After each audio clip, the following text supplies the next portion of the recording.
Breaking news right now, you are seeing Ted Cruz in a roundtable meeting with Brooklyn political leaders. He's trying to drum up support in all throughout New York State. Right now in the Big Apple, he's polling in third place. He's behind Donald Trump and John Kasich at the moment. Now, as Donald Trump continues to lead in New York, he's got over 50% of support. The establishment has to be shaking in their boots. Now, the support has come down. His gap has come down a little bit. Kasich has moved up. But what will the establishment do? And even though they don't like to be called the establishment, one anti-Trump group, Club for Growth, says they're ready to spend millions of dollars on anti-Trump ads.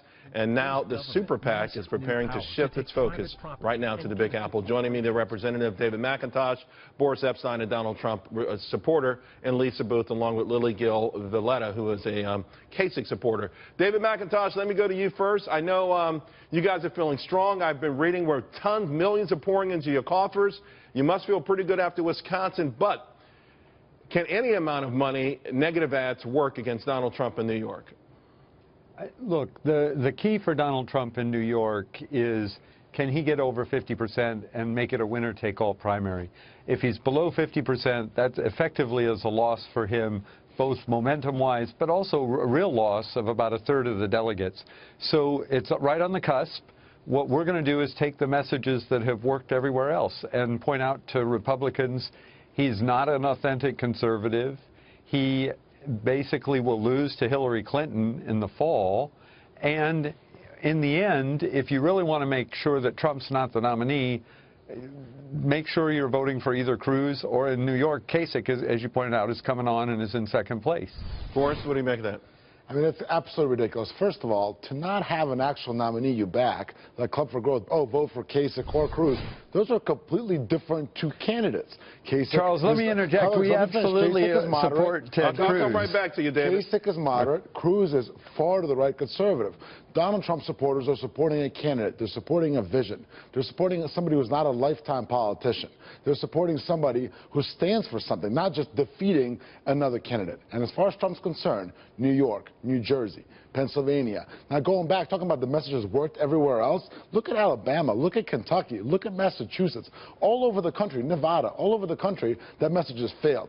Maybe it did well in Wisconsin, but it won't in New York and going forward. Real quick, David.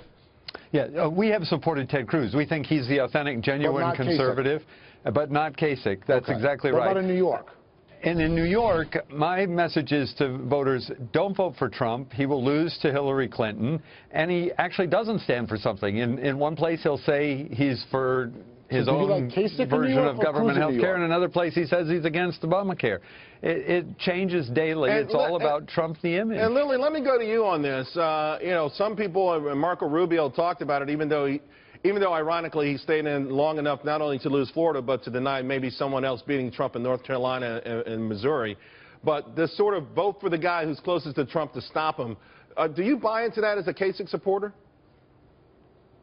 I don't, and at the end of the day, I want the American democracy to win, and besides who you are siding with, let people choose who they believe is the right candidate. Maybe I'm not supporting Mr. Trump today, however, he is in his playground, which is New York. So I would invest all that money, instead of negative advertising, put it in positive advertising that tells me why I need to change and vote for Cruz or vote for Kasich, instead of playing on a game that we've already seen that he's a Teflon politician. It doesn't matter what you say or what you do, he keeps winning. He's lost big, Lisa. And, you know, listen, if Cruz can't do something here, something interesting, that whole Wisconsin thing is just a moot point.